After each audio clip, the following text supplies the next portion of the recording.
Hello everyone and welcome to this live stream special. That is right. If you're in London, you might be familiar with all the different boroughs and who designs those. Maybe you thought about working for public practice. Maybe you thought about working client side. Maybe you thought, what on earth do the design teams in these public spaces do? And on that note, how do they even find work? How do they procure work? All that cool stuff. Well, I don't know too much, but the good news is I've got guests who do this firsthand. Not just one, we've got two guests here. So, you know, we're going to get two different opinions, but we're all friends here. And on that note, I'm going to introduce the fantastic Jacob and Amandeep at Be First London. Gentlemen, how are you? Good day. Hi, Stephen. Good to see you. Thank you for being here, both of you. Now, before we carry on, and yes, Amandeep, make sure no one comes in. That's what I was making sure. Somebody walked in and they're like, I have this room. I'm like, look at my name on the door. It's not. Yeah, exactly. We'll be like, and there's a third guest coming in. Only joking, but two's enough. I'm very happy you're here. So Jacob and Amandeep, first of all, maybe you can tell us a little bit about who you both are. Jacob, maybe you can say first of all who you are, and then we'll talk about Be First. Sure. So, Stephen, good to see you today. I'm Jacob Willson. I'm head of design at Be First, and just a little bit about Be First. We're a development company. We're wholly owned by Barking and Dagenham Council. So we work nearly continually in Barking and Dagenham. That's where our kind of area is. We're wholly owned by the council. We're developers. We work in land, so we're a commercial team. We're planners. We're both statutory planners and planning consultancy. And we also have a design and sustainability team. So that's the team that I head up. Excellent, excellent. And who are you joined by? Amandeep, tell us all about yourself. I am joined. So I work very closely with Jacob. I'm an associate director in the design team. And between us, I think we manage a small but very mighty team of 8 people across those 4 areas on that drawing that you've just got loaded up, which I might just talk everybody through. Yeah. We drew this maybe like in my first week, 3 or 4 years ago. And to be honest, from that moment onwards to now, it still stands true. So starting from the left, so we have a design studio, which is responsible for creating master plans, strategies, capacity studies, effectively helping build a strategic brief for the client, the council. So within that, we try and encompass everything that they might want to have within that project, be it a community centre, religious building, X amount of houses, commercial, retail space. Then in terms of planning, we support the statutory function.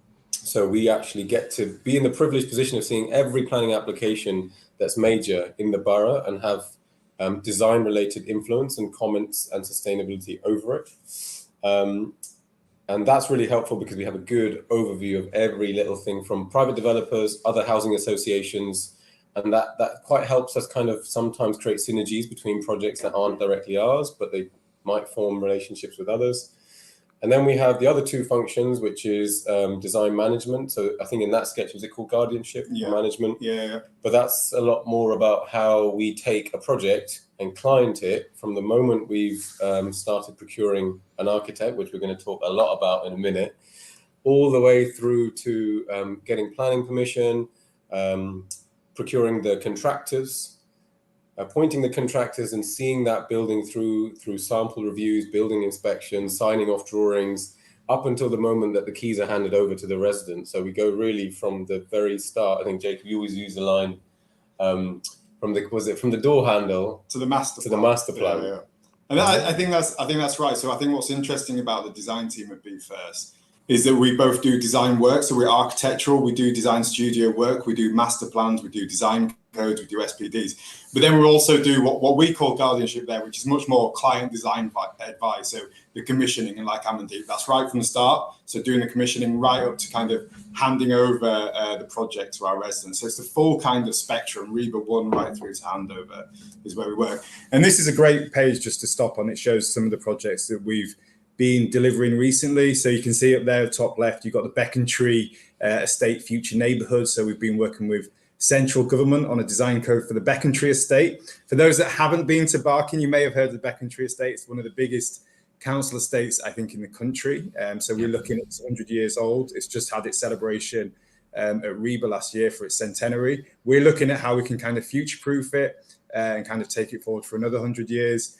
We're doing a lot of work in what's called the Gascoigne estate. So that's in Barking. So we're master planning around 3,000 new homes there.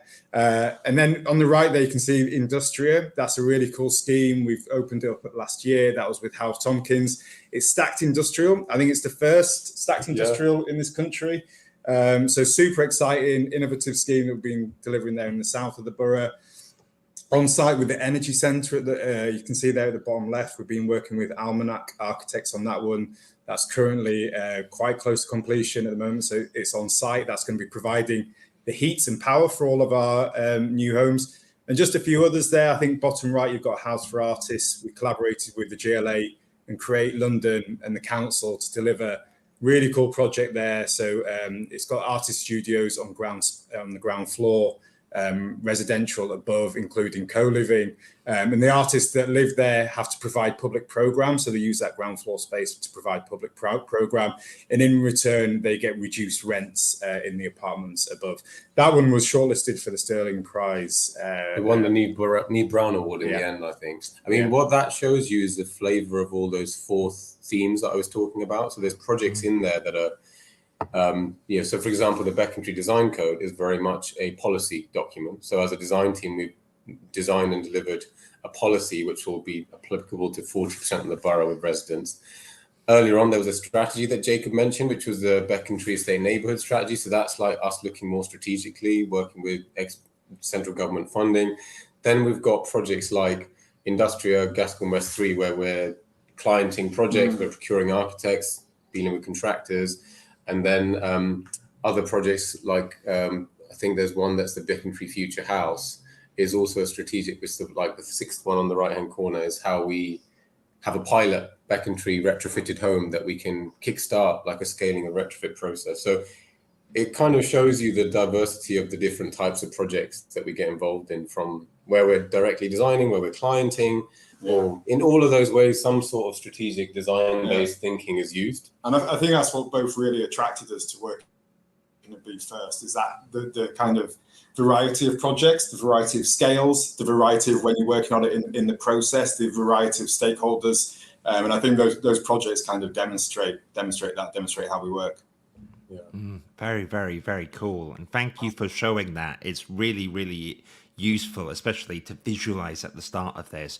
One of the other questions that we have here, which I think is interesting, is when we talk about an in-house architect, what does an in-house architect or design team do as opposed to an architect in the private sector? In your words, how is it kind of different than a traditional role within an architectural practice per se? We sort of jumped into that earlier, didn't we?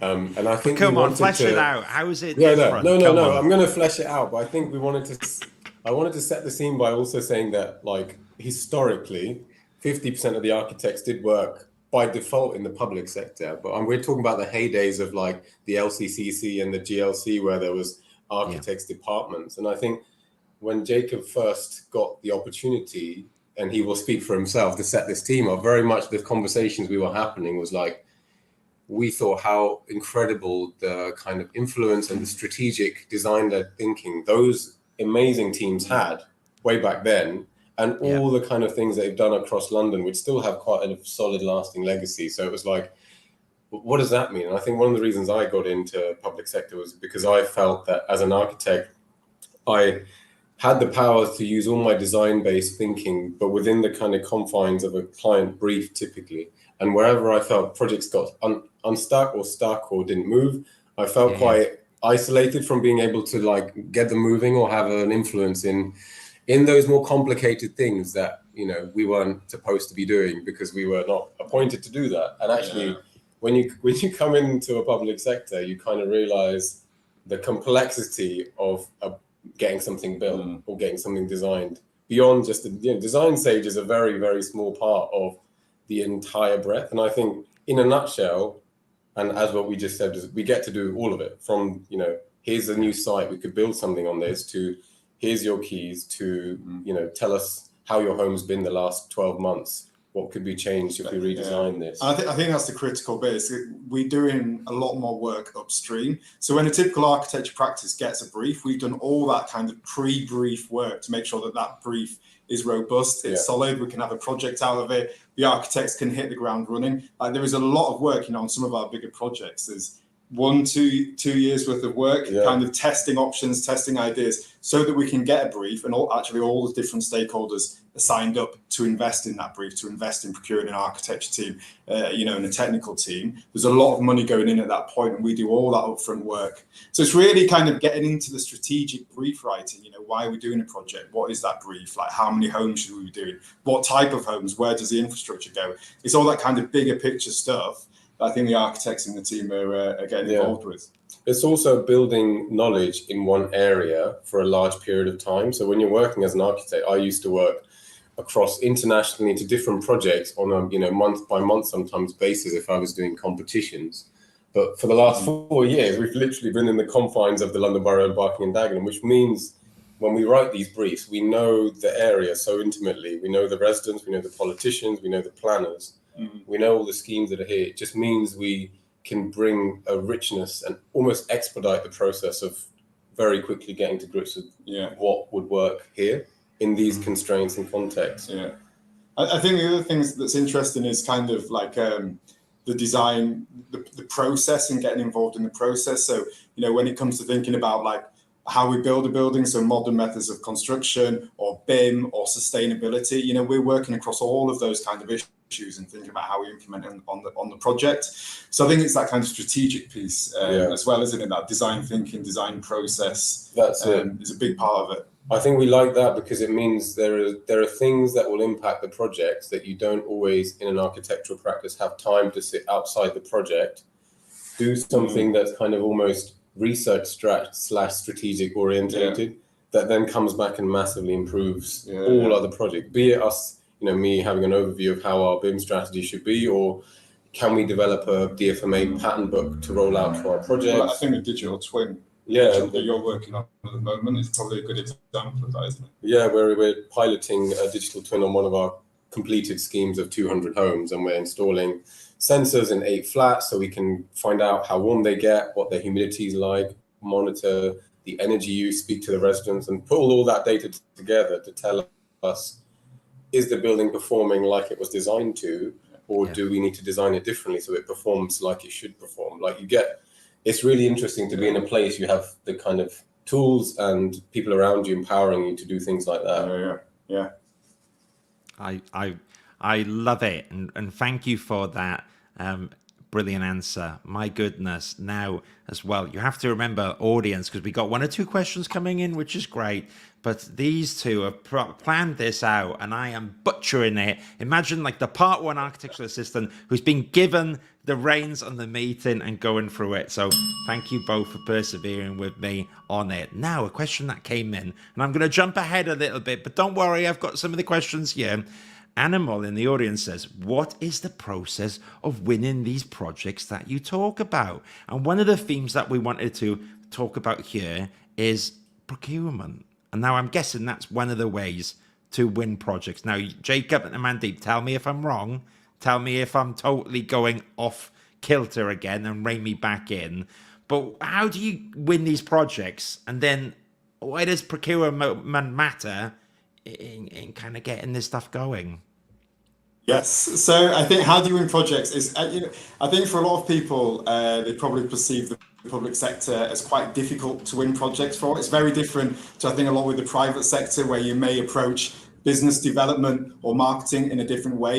I think with the public sector, we're bound by public sector procurement rules. Everything's with a very straight bat. You don't just take a client out for dinner and get a project that way. Or, it's very different. There's a lot of process involved in it. I think that's often very frustrating for architects, all of that process. But we want to avoid corruption. We want to avoid a VIP lane, as we did during COVID for maths. We want to avoid a VIP lane for architecture projects. So we have to go through this process, and we think it's right. We want to demonstrate value for money. We're spending taxpayers' money. We're spending public money. So it's right that we have value for money considerations. It's right that we do our due diligence on the practices that we're hiring, and they're appropriate for the projects. I think the first thing to say is, most of our projects are large projects, and I think that dictates who we're working with quite a lot. So, we're working with large projects. It means that the practices have to have, a fairly high turnover to be able to work on those projects. It means that they have to have, adequate levels of PI cover to make sure that they can work on those projects. So that's not just us at BFirst or in the design team, but that's the council managing those risks. But so we have those kind of considerations, and we also procure off a framework. So we have our own framework in place. So we've just gone through a process which has taken us about 18 months to have a framework of architects. So that's for a 4-year period. The architects on those frameworks will get the project briefs coming through. We do sometimes go off the framework. So recently we procured a project off GLA's is it ADUP framework. Yeah. So that was quite an interesting process, but it tends to be going through these type of frameworks how we commission our projects. So getting on the frameworks is the key thing to winning the work. Is there anything you'd like to add to that before I move on with the next question? Well, yeah, I think the winning is also, we've also labeled it as that, but that also, in a nutshell, it says there isn't going to be a phone call to an architect to basically say, can you work on this project? And that's ultimately because we're trying to generate best value of taxpayers' money for the local authority and central government, which means we have to work diligently and very hard to make sure the people we've given everybody else's money to are going to do the best for that particular project, which means that's why there's such stringent requirements. And I think something that Jacob and I talk about a lot is people view the private sector much more heterogeneously. And maybe you want to expand on this, so one client versus another client is totally different, but the public sector is all banded as one thing. You're all the same, and it's public sector. And actually within the public sector, there is loads more diversity between one council, another council, BFirst, somebody else. And it's very different in how we give projects and win projects and set up our frameworks compared to someone else. By default, many councils have historically structured winning projects focusing on price. And maybe you want to expand on how we've flipped that on its head over time. Yeah, well, I guess there's two things to say. One is that, we price is an important part of it, but we also, run design competitions. So when winning a project with BFirst, we tend to do it hopefully quite efficiently. I think, we run a competition. We often just get architects to do 1 or 2 A3 pages, so kind of one concept drawing. We often think that's enough to go on to win a project. I think, one concept drawing can really show how an architect team is responding to a site. It kind of shows their gut response, which kind of shows, their knowledge for that site. So we're really interested in kind of reducing the amount of information we get from architects. I sometimes think architects can be their worst, own worst enemy, just giving loads of information to the client team. Like, just show them everything we do, show them everything we've got, all the ideas. And we really try and reduce that and say, no, just give us one idea. What is your key idea for the site? And, for a lot of the projects that we've shown on the website, a lot of those have been won just with one idea, one A4 or one A3 image, a sketch, and it has won the competition. And actually that's what we're building out. And a lot of those built projects look really, really similar to the competition sketch. Exactly. I think, the Gascoigne projects, Industria, the energy centre ones there, all, the concept sketch, one sketch really similar, which I think also shows the kind of the maturity and the ability of a team to kind of be able to do that in one sketch and have a robust project that can go through the development cycle.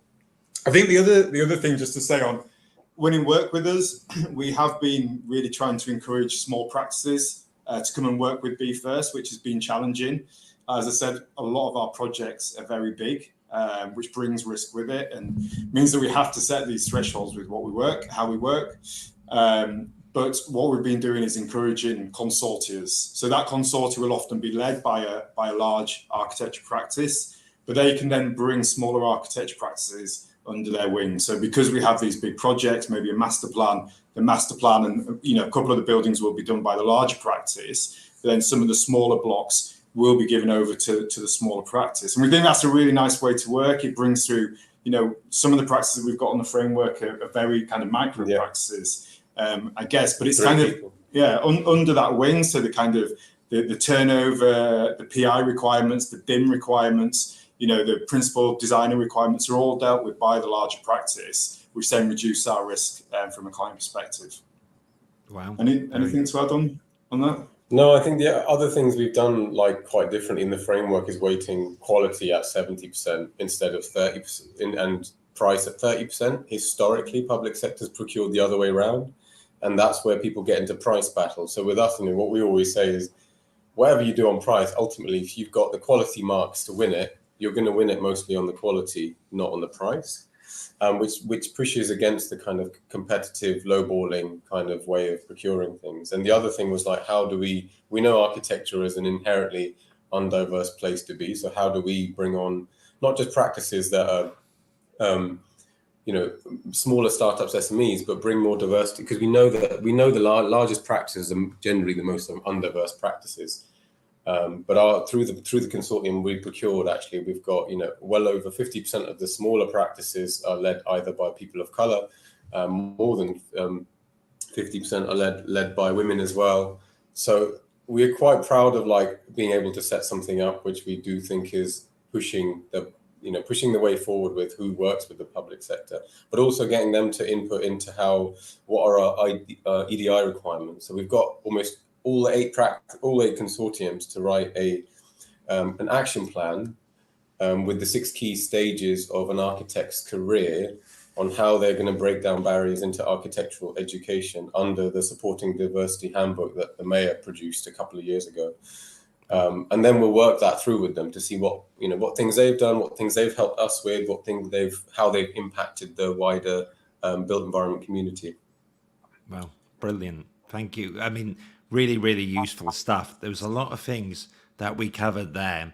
And when we're talking about procurement, and on LinkedIn, there was a post, I think, that Alex Eli at May posted talking about the cost of procurement, all that kind of stuff as well. And one of the things that we were talking about before is, do architects waste money on procurement, in your opinion?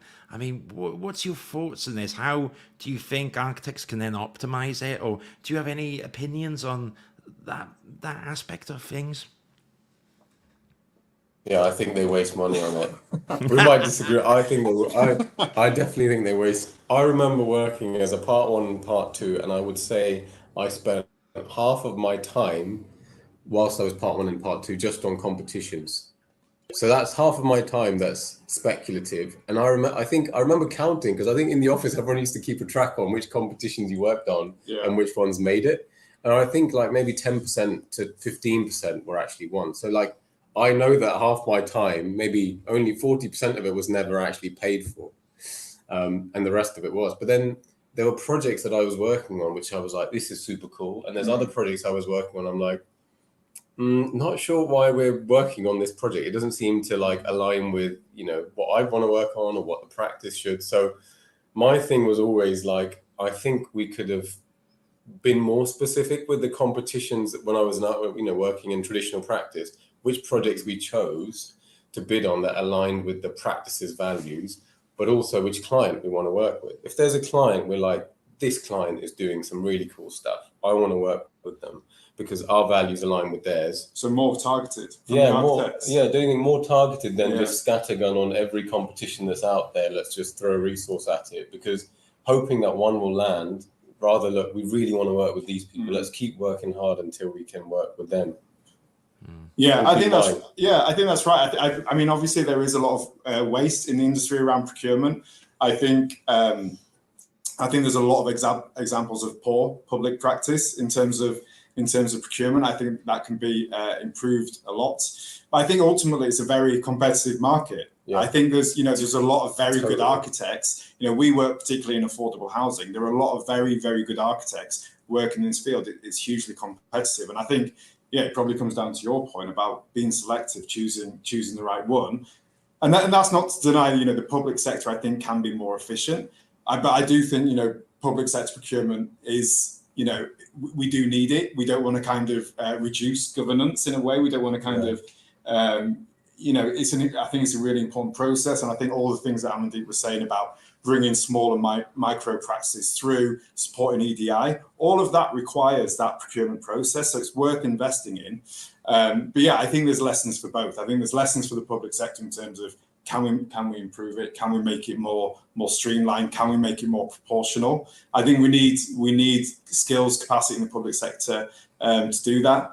But also, can architects be maybe more selective? Sometimes, do less in terms of their bids. I think we've both experienced before, like bids which have been giving us far too much information. So yeah, I think there's probably lessons on both sides in terms of reducing the amount of waste in the procurement sector. Very, very good. Okay, so we covered a little bit there about why procurement matters, as well as those really useful tips. Earlier, you mentioned for Be First, it's important to involve small practices where you can, more diverse practices as well. So do you have advice for small practices, how they can get involved with the public sector, maybe along the wavelength of what you just talked about? How are they not spending too much money? How can they get involved? What's both of your opinions on that? It's tricky because more recently we also know that a lot of small practices have been criticizing this kind of new mode of pairing big with small and feeling like they've been asked to bid on lots of things, particularly, some of the more recognized names of smaller practices that are growing and they're out there. They've been approached by lots of large practices and then they're kind of overwhelmed between where to choose, what to do. I think I'd always go back to the similar thing, like, who are the larger practices you want to work with, whose values align to yours? You may not always get the choice, but where do you have the choice? Pick and choose the ones that you can genuinely see working and creating a relationship with. And then, work to your terms, right? Work with as many as you can if you want to maximize your chances and if they do all align with your values, because they might have one go at this, but you might be able to have many goes at this in different teams. The challenge with us is, once we formed a framework, our biggest schemes are sort of locked into that framework. So if you're not on that framework, the only other way of working, with us is either when that framework refreshes, which is several years later, or when we have smaller, more bespoke, direct mini competition projects. And I've had several of those over the last 2 years. We're working on a small sites pattern book with the GLA, where we're working with some SME engineers. And then we also worked on the Becontree Estate Retrofit Guide, where we worked with smaller practices outside of our main framework. So I think there is always opportunity, but and that is quite frequent over the last couple of years. We've done at least a lot of projects, three maybe, with the GLA framework as well. Yeah, which I think gives them really good experience of working with a larger public sector client body that they can build on. Yeah, and the only other proactive thing I would suggest is there is so many grants and funds out there, and the amount of resource sometimes it requires a council to win that, from central government is very difficult. I've seen some very proactive small practices that would see something, know that it requires a local authority to actually win the money, but they obviously can't win it on their own. So suggesting, speaking with local authorities, saying, we've got a good idea, shall we partner with you? Obviously, we've recently done that. So we've recently won funding where an architecture practice came to us and said, do you want to partner with us? They'll be the lead. We went to them, so they're our client, flipping that traditional relationship around. But like what Amandeep was saying at the start, we're both client, and we've got a design studio. So flipping that relationship around, and that was really innovative of them. They came to us, we're now working for them. So it's not all just these kind of larger projects. There's a lot of kind of these smaller ones. And like you say, like funds and grants available that we're happy to work with teams on. And our resources sometimes really limited. So if somebody can offload the application and lead that, and actually, we become their subconsultant through the partnership, that shows a really proactive team that just gets us and knows we might want something. And they've just created an in for themselves, right? It's almost a no-win, no fee type thing almost. But I'm not encouraging, people doing stuff without a fee, but it just means if people are looking more proactively to engage with people they really like, there are other avenues to explore that, when you feel like the beast of a public sector is difficult to penetrate, this is a really easy example of, a 7-8 person practice just coming to us and saying, how about this? I should also promote our ISP. So we have an innovative sites program, which is for small sites in the borough. So Selassie Situfe is managing that in the team. And yesterday they had the workshop ahead of the first round of those sites going out. So they're looking for small builders. Those small builders will be partnering with small architecture practices. That's all going to come live, this month. The first tranche is coming live. So again, that's other opportunities within the borough that's outside of the framework. That's all happening at the moment. So again, it's about finding those right partners, looking for the small builders, contacting them, bidding for those sites. All of that is available within the borough. Well, it's very interesting to hear. Now, but we've had a few other things come in while we're talking. We've had a few people saying hello. So Sonda, welcome. Hi. Any questions? Just ask while they're here. Remember, nice questions now. We're all nice people here. No weird questions, everyone. I'm just joking. In the meantime, though, I have a question here as well. So, how do clients set budgets for working with architects? Can you demystify that both for us? Yes, I mean, it's a tricky one, and I think there has been a lot of conversation around this recently, in like whether there should be REBA scales. I think from our point of view, we've always traditionally kind of set a budget of around 11 to 13% for kind of professional services throughout REBA stages. So obviously the architecture fee is only one component of that. We've collected a lot of data over the years, so we've got this kind of big bank of fees that we can benchmark against. So that also informs how we set budgets. But I think it's really interesting. What we're actually focusing more on is setting robust briefs. So we want to set a really robust brief, because we think if we do that, then the architecture team can price it. They can price it accordingly, and then there is competition. Like Amandeep said, 70% is on quality, 30% on price, typically for a B-first project. So they can price that brief. And I think in the past, we always haven't had clear briefs. I think a lot of other public sector organisations that I've seen haven't had clear briefs. It makes it really tricky for an architect to price it. And you'll see architects come back, some fees are twice as much as the other. You may lowball it, go low, and then say, oh, we'll claim for some fees late on in the process, which is really frustrating to the client. So I think from my point of view, it's kind of, we'll set a really clear brief, and then you can price it accordingly. But we'll hold you to that brief. We will be strict with that brief, because we put a lot of work in. We put years of work into that brief.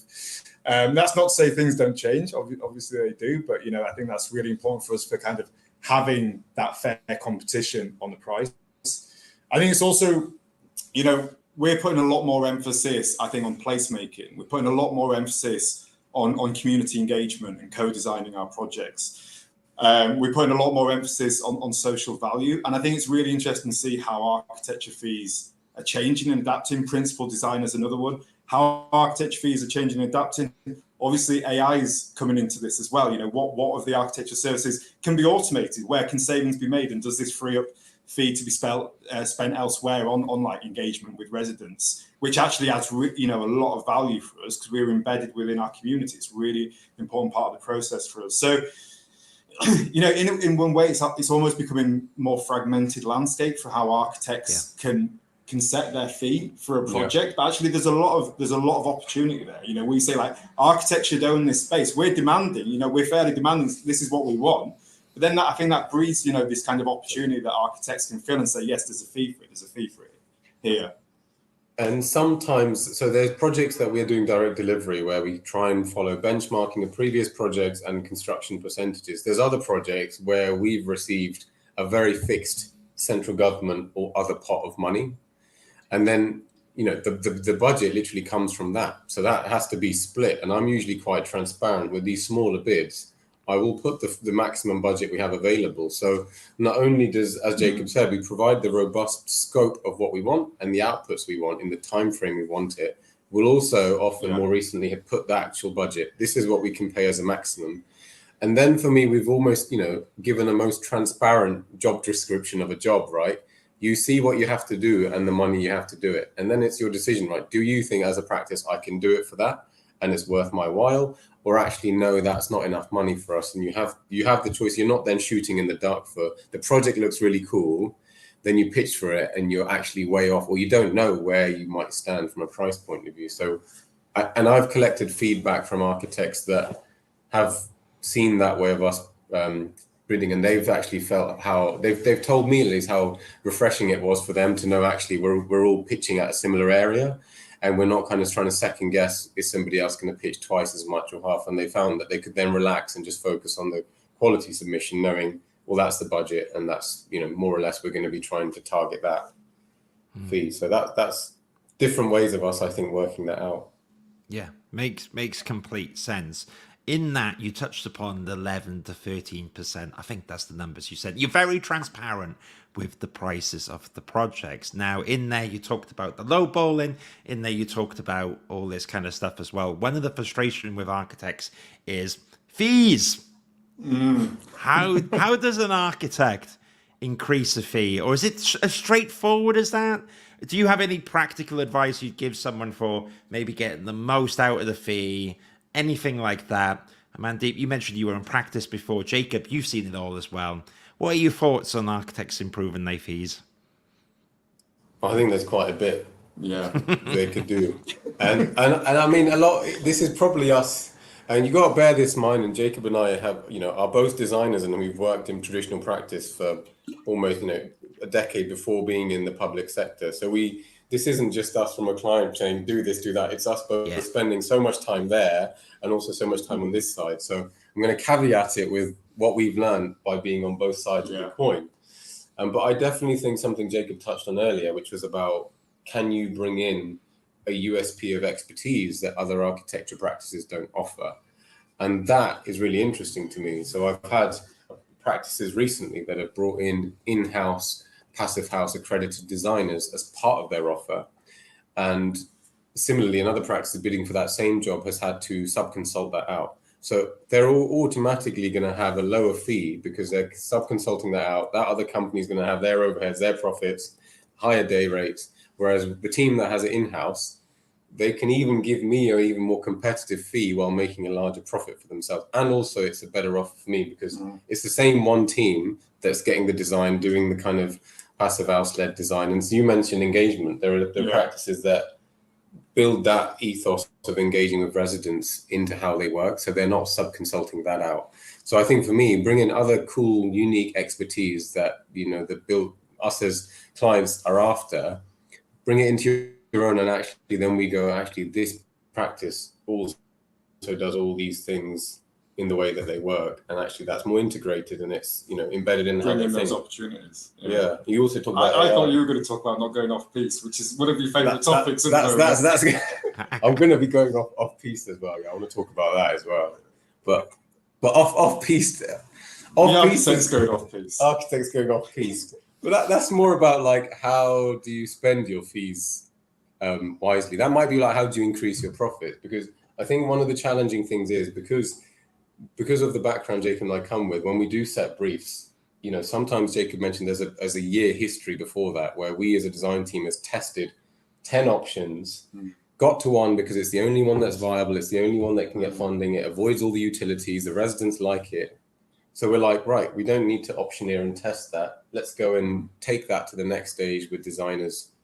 And then I think the challenge is perhaps not all teams recognize how much work that's been done before getting to that point, might restart the entire process and do things off-piste that maybe we've not necessarily always asked for. And that means actually you're spending a load of time that we've already spent 12 months ago that we've not thought that we would pay for again. And then actually what happens is you've started really diminishing your time progressing the project by taking the project one step back. There's going off piece and there's going off piece. I think like we want we want architects to challenge the brief. That's really important. They own the design. There's a competition. It's their design. So that challenging is really important. But I think it's kind of more you know, taking the scope in a different direction. That's it. Yeah. And we brief challenging. We're all about. But brief challenging to verify and then move forward. Then going off piste, I think. I think the other thing is that we often see, I touched on it before with the procurement is, and again, this is less about increasing fees, but more about increasing margins, is just the amount sometimes of work that architects do. And we see a lot of different practices, you know, that we're client side for. And it really varies, you know, in the quantum of work that they're producing for the same output. And I think just, maybe a level of standardization or just reflecting on that for the practice could help increase margins, not necessarily fee, and just kind of monitoring that and being aware of that. It's not always in terms of the quantum of work, it's not always what we're looking for. It's, we want the kind of, the single vision drawing is really important to us and can carry a project through, for example. Yeah, totally. And then that goes back to the point Jacob mentioned about how we weight quality more than fees, right? If you've done a really robust quality pitch and submission, if your fees are higher than somebody else's who's got a poorer quality submission, you're still going to win the job, which means you've won a higher fee because you've got a higher quality submission. You've got a more interesting team, more expertise. You're bringing something that others aren't. And I think focusing on that element, as well as spending time wisely and those things, I think would just mean you're able to command higher fees or even make more profit on those fees. Yeah. Wow. Okay. Wow. That's really, really useful. This is fastly becoming like the how to win work guide in architecture. You should trademark it, print it as a book. Yes. We'll put it in an AI after this and we'll make a fortune. However, if you are bidding for work with Be First and you haven't watched this and you haven't got the stuff, gentlemen, there's no excuse. On that note, though, less is more. Practical tips here. Let's spill the tea really quickly. What are other do's and don'ts when pitching for work? You've seen the good ones. You've seen the it's okay. You've seen the ones that go off-piste. You've seen the ones that didn't win. But you've also seen the ones that you were like, wow, these are the architects we need to do this project. What are your do's and don'ts? I guess one of each from me. One on the do's, I think, and it's kind of been my theme throughout this conversation, is just the strength of the vision, the single diagram. I think the vision of a project is so important. I think on big projects like the ones that we're working on, there are so many stakeholders. There are so many people with a view of how it should look, what it should be. Yes, engagement's really important, co-design's really important, but we also want the architect to be able to drive through that as well, taking on what's important, not taking on what's not important or not relevant, and really kind of having that vision and purpose through the project. And I see that right from the start. I see that right at the pitch in terms of their, how much conviction they have in their design, and that really varies. I think one of the don'ts for me is maybe, I don't know if it's the kind of architect ego, but it's kind of like relying on their past. I see so many, I've had one who's kind of landed a massive book that they've written on the table.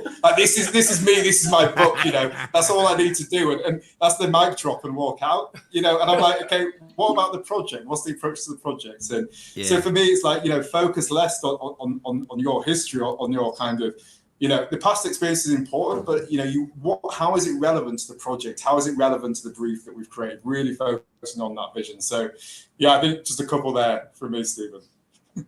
They're good ones. They're really good ones. I've got some as well. So, one thing in pitching I found is use the best person for the job.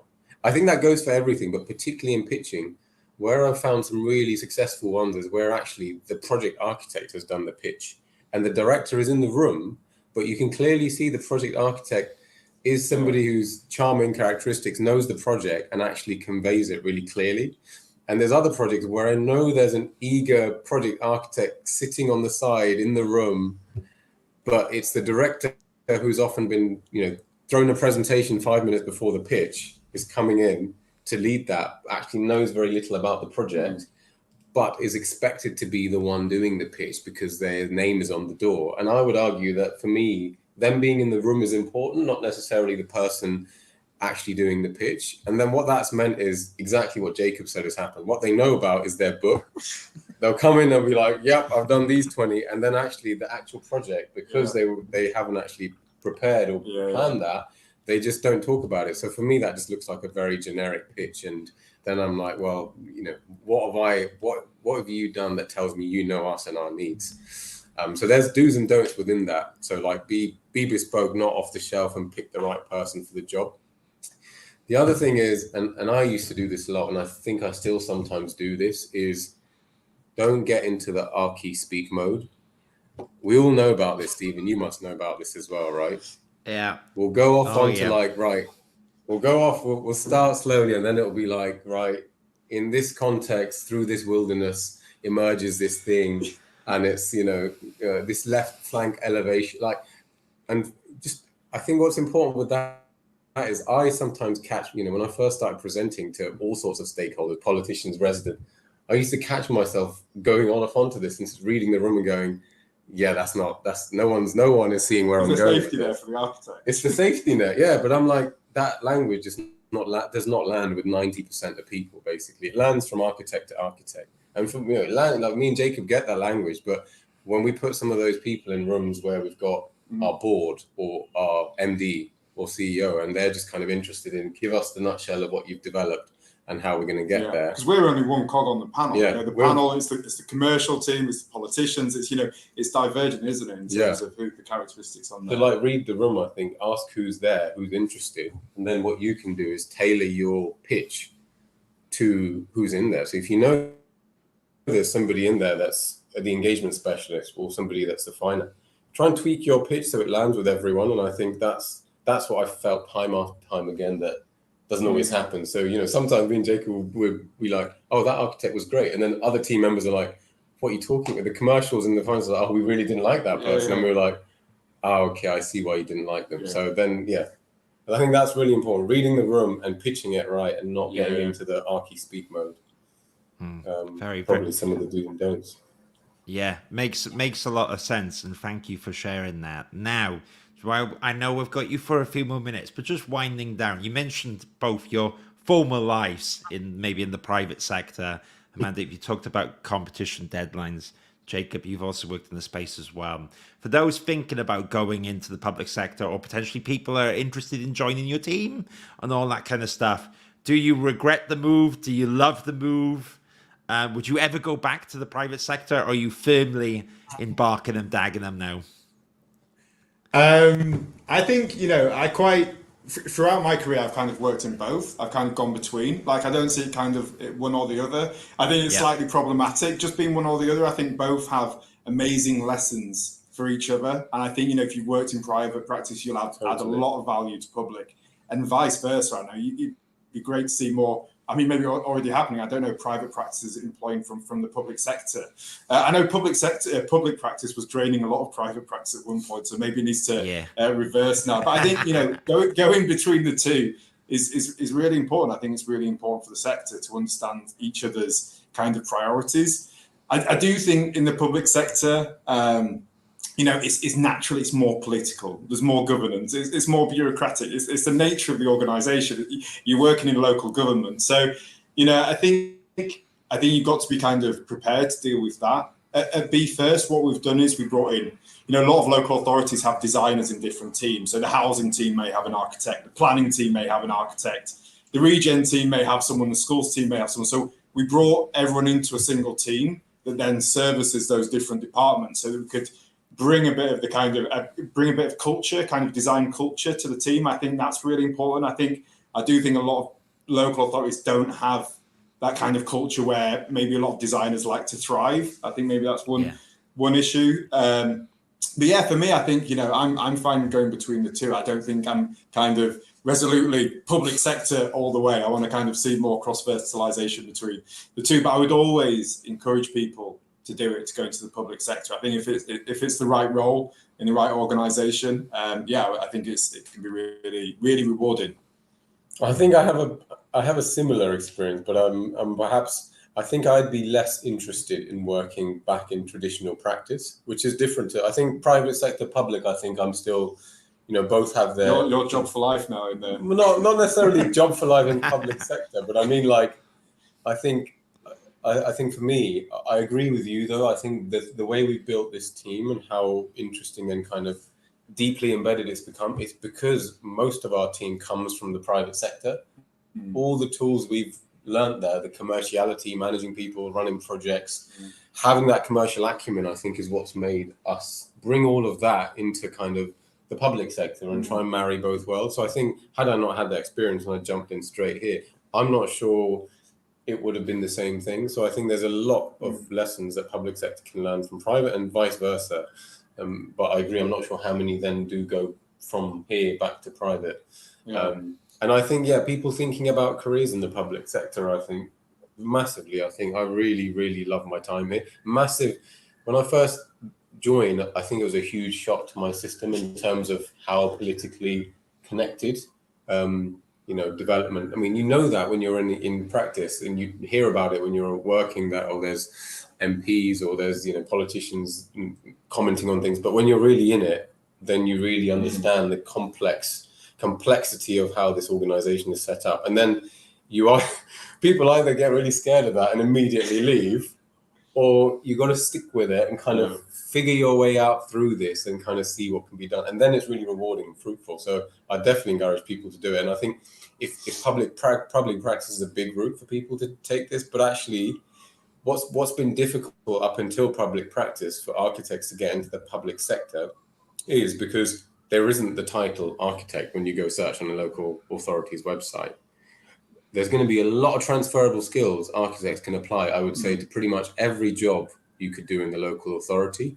However, you have to just brace yourself for applying for titles that you think you'd never work in, as, for example, a regen manager or a policy officer or a principal design officer or something like that. So you got to kind of destigmatize yourself from strange titles and then actually learn what they're about if you're interested in breaking into the public sector outside of public practice, which is kind of providing, I guess, a more direct funnel. But I think you're right. There's a lot of transferable skills, especially around kind of strategic thinking and, having that kind of design head, design mind in that world, I think is really powerful. That is one of the biggest things I learned here is how much of your hours we're always, I always say architects are always told to just zoom out. Always told to zoom out and come back in. And I think if you take that outside of a drawing and apply it to other situations, you can just see how much value you can quickly add when you go, right, this problem, let me look at it from here. What else can apply? And then come back in. I think that's a lot of what Jacob and I have been adding is thinking about something, zooming out, interconnecting other things, coming back in and then crunching that problem. Yeah, but also as part of that is visualizing the issue. And I think that's, a lot of what we brought to the local authority as well is kind of using architects to visualize the problem. Like so many local authorities, I think traditionally just produce loads of reports, massive reports, really long reports, kind of obsessed with reports. And I just think having, architects can, create great graphics, think really visually, visual communication is so important. And you can transfer that to any part of where the council's working. Right. I think it offers loads of value. Wow. So right. Brilliant. So much of what we've done has been getting out of these PowerPoint slides and thinking about, right, how do we turn this wad of 2 paragraphs of text into a cool icon that we can explain to other people. It's visualizing and envisionment, and that's what Jacob, you kept coming back to vision. And it's the same thing for me. Like you need a design champion that can illustrate a vision, champion it, and then take everybody else on that journey with them for the duration of the project. Wow, makes complete sense. The last question before you go back to building Barking and Dagenham from me. You talked about earlier digital twins. You talked about earlier AI. I'm just curious what you are both excited for in the next year or two. Is it the technology? Is it the projects you're working on? Is it the state of the industry changing? What excites you both at the moment, looking forward in the future? Question. Quite a lot, I think. Oh, good. Do you know what's hard about it? You say nothing then.